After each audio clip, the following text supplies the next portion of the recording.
Welcome to Kenton's videos. Enjoy the video.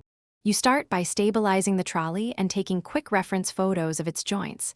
This saves time later. Remove all contents and lock or immobilize wheels so the unit won't roll. Next, loosen visible screws and bolts with the appropriate driver. Spray penetrating oil on tight fasteners and let it sit for a few minutes. Once done, remove casters or drawer slides first. This reduces weight and prevents tipping, so you can lift or slide the frame safely for inspection. Now you get into the middle work. Disassemble components in a logical sequence, keeping fasteners grouped and labeled. Examine each part for damage. Look for stripped threads, warped panels, rusted brackets, or cracked welds, and measure alignment against the photos you took. If drawers bind, check the slides and clean debris. If wheels wobble, test bearings and red iron or replace mounting bolts. Once you identify the failing components, decide whether to repair, reinforce with brackets, or swap in replacement parts.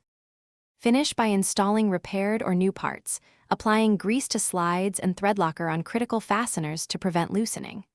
Reassemble in the reverse order you took things apart, making sure panels align and bolts are snug but not over-torqued. Once assembled, test with incremental loads and cycle drawers and wheels to confirm smooth operation.